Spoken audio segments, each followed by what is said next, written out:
हसन अयूब से भी मैं जानना चाहूँगी कि जमाइमा बीबी ने ट्वीट किया, डू यू थिंक कि हुकूमत जो है वो खान साहब के बच्चों को वीज़ा दे देगी? उनके पास पाकिस्तान ओरिजिन कार्ड है, उनको वीजे की जरूरत नहीं है। पाकिस्तान ओरिजिन कार्ड उनके पास अगर मौजूद है तो he can just catch a flight. अगर नाइकॉब उनका गुम गया है या नाइकॉब का कोई इशू आ गया है और वीज़ा नहीं दिया जा रहा तो वीजा ना अप्लाई करें ना, फिर रिन्यू कराए ना उसको, नाइकॉब को। सही, आपके पास ऑलरेडी हाफ सिटीजनशिप है पाकिस्तान की, आपके पास पाकिस्तान की रेजिडेंसी है, तो फिर आपको वीजा क्यों चाहिए? हसन अगर वो आएंगे इस मुल्क का जी, अगर वो जब आएंगे, पहले तो हुकूमत कहती है कि वो आएंगे नहीं, जस्ट इन केस जिस तरह वो पहले आने वाले थे तो बहुत से जो वजीर थे उन्होंने कहा कि जी अगर वो आएंगे ये करेंगे तो हम ये कर देंगे, पहले से ही कुछ बौखलाहट थी। अब आपको लगता है कि अगर वो आना चाहेंगे तो जो बौखलाहट है ये खत्म हो जाएगी और बच्चों को वेलकम किया जाएगा कि आए वो अपने वालिद साहब से मिले? जी वेलकम उनको बिल्कुल मैं करता हूँ वेलकम, उनका अपना मुल्क है, जब आना चाहें। इमरान खान साहब के बच्चे हैं। मैं ये बात करूंगा जी कि बिल्कुल उनको वेलकम किया जाएगा, किसी किस्म की कोई रुकावट नहीं डाली जाएगी। और जो बात की जी कि जो असदुल्ला खान साहब फरमा रहे थे कि इमरान खान साहब के सामने जो है वो डील मौजूद है लेकिन वो लेना नहीं चाह रहे, बिल्कुल यकीनी बात। मैं इनकी बात को इस तरह मैं जस्टिफाई कर सकता हूँ कि 8 फरवरी 2026 की जो तारीखी एहतजाजी कॉल थी पाकिस्तान तहरीक इंसाफ की, जो तारीखी नाकामी के से दो चार हुई है, इसके बाद जो है वो क्यों करके हुकूमत उनको डील ऑफर करेगी, उससे पीछे चले जाएं। 5 अगस्त की तारीखी जो कॉल दी थी एहतजाज की इमरान अहमद दैदी साहब ने, और ये कहा था कि इसकी क़यादत मैं खुद करूंगा और इसकी कामयाबी की जिम्मेदारी उन्होंने अपने सर पर ली थी। और उन्होंने इस पर यह भी कहा था कि कासिम और सलमान को इस एहतजाजी कॉल के लिए पाकिस्तान आने की जरूरत नहीं है, उनका बाप ही काफी है। पूरी तारीखी नाकामी से दो चार हुई, तो उसके बाद हुकूमत क्यों ऑफर करे ये डील? असदुल्ला खान साहब बताइएगा कि सीएम केपी ने इमरान खान की रिहाई फोर्स के लिए एक रजिस्ट्रेशन का अमल शुरू किया है, इसके बाद वो स्ट्रीट मूवमेंट भी करने की बात कर रहे हैं, आपको ये ईद के बाद होता हुआ नजर आ रहा है? नहीं, मुझे नहीं नज़र आ रहा। अब रिहाई फोर्स का जाहिर है वो शुरू तो करेंगे, उसकी मेंबरशिप का आगाज़ करेंगे वगैरह वगैरह, लेकिन अभी इसमें महीनों लग जाएंगे। एक लंबे रूट पर डाल दिया पाकिस्तान तहरीक इंसाफ ने इस अपने एहतजाज को। लेकिन जहाँ तक बात है कि इमरान खान साहब को क्यों डील ऑफर की जाएगी, वो मेरा ख्याल है इसलिए की जाएगी कि पाकिस्तान पिछले 2 साल से जब से इलेक्शन हुए हैं तब से चल नहीं रहा। पाकिस्तान में 1 रुपये की इन्वेस्टमेंट नहीं आ रही। पाकिस्तान में फॉरेन डायरेक्ट इन्वेस्टमेंट एक तारीख की कम तरीन सतह पर है, क्योंकि पॉलिटिकल स्टेबिलिटी नहीं है पाकिस्तान में। पाकिस्तान में कोई इन्वेस्टमेंट करने के लिए तैयार नहीं है। 1 अरब और 66 करोड़ डॉलर पिछले साल के पहले 7 महीने की फॉरेन डायरेक्ट इन्वेस्टमेंट थी, इस मरतबा सिर्फ 98 करोड़ डॉलर रह गई है। और पाकिस्तान में फ्लाइट ऑफ कैपिटल जो है वो भी रिकॉर्ड सतह पर है।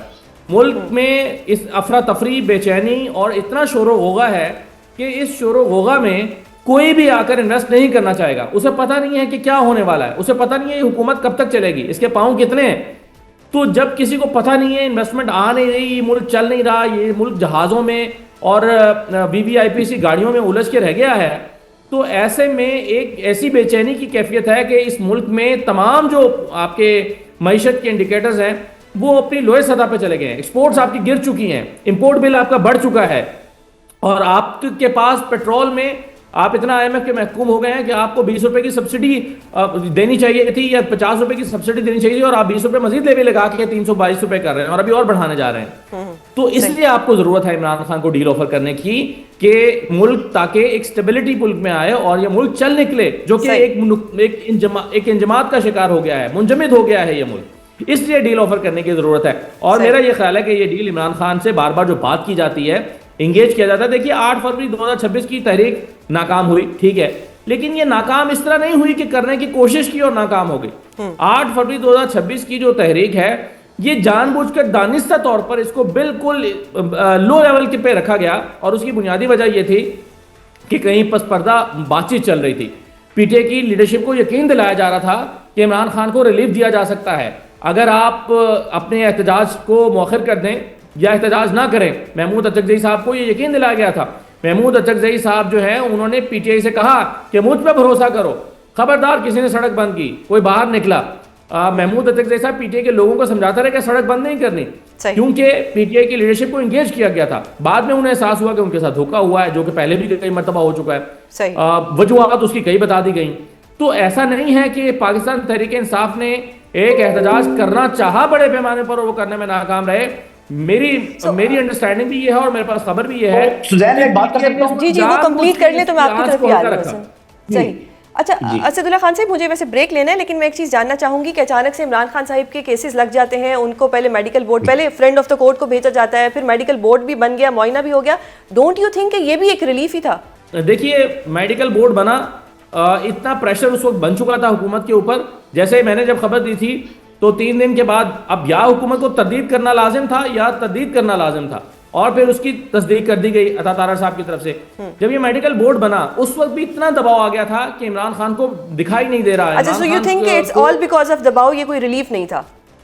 हसन अयूब, आपका टेक जानना चाहूंगी कि सीएम केपी जो है वो रिहाई फोर्स की बात कर रहे हैं, उसकी रजिस्ट्रेशन का अमल ला रहे हैं। डू यू थिंक कि ये लिप सर्विस है या वो वाकई कुछ करने जा रहे हैं? और आप कुछ कहना भी चाह रहे थे ब्रेक से पहले, तो आप वो भी कह सकते हैं।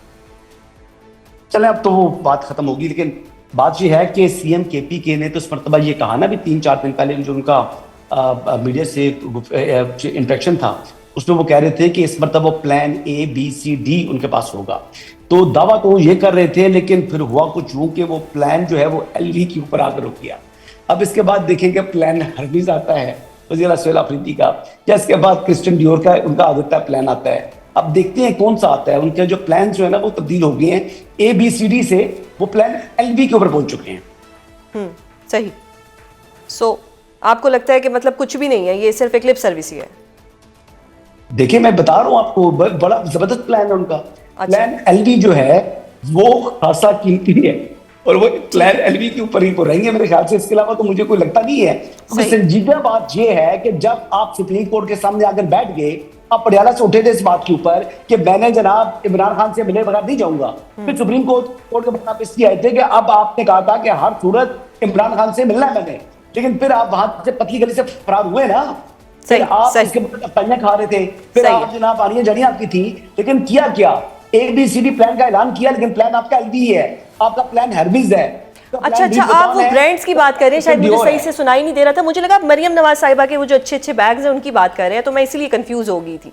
ठीक है हसन, आपका शरीफ की पोती है, उसकी 5 लाख रुपया जो है ना वो हैसियत नहीं है। अच्छा, शरीफ इत्तेफाक फाउंड्री का तो वो जो 11 अरब का त्यारा खरीदा है वो उन्होंने अपने पैसों से खरीदा है या पाकिस्तान की आवाम के पैसों से? बिकॉज वो एक बड़ी शख्सियत की पोती है। इतनी बनेगी, लेकिन ये जो जूता पहन दिया है ये सुहेल अफरीदी ने अपने पाँव में पहन नहीं, दिया। मैं सिर्फ 11 अरब के जहाज की बात कर रही हूँ कि हमने PIA बेचा 10 अरब में और हमने 11 अरब का जहाज खरीदा पंजाब के पैसे से खरीदा, पंजाब के लिए, पंजाब की आवाम के पैसे से खरीदा अपने लिए। अपने KPK के आवाम के पैसों की चीज अपने जूते पाँव में नहीं पहन दी।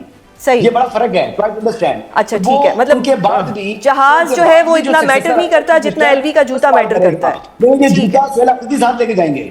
सही, चले। सुहेल अफरीदी ने तो जूते से शुरू किया है, उसकी भी आप इजाजत दें। जी जी प्लीज, आप इजाजत दें तो हमारे भाई जो हसन अयूब साहब फरमा रहे हैं कि भाई वो अवाम के पैसों का नहीं पहनती जूता, जो कि सुहेल अफरीदी साहब ने अवाम के पैसों का पहना हुआ है। जो माली रखे जाते हैं वो भी PHA के मुलाजिम होते हैं और घर में आ जाते हैं, तो घर में आके मुलाजमत करने लगते हैं। तो लुई विटॉन का जूता पहनना जो है वो अगर गलत है, मुझे नहीं पता वो कॉपी पहनी थी ओरिजिनल, उनसे पूछेंगे वैसे जब मेरी मुलाकात होगी।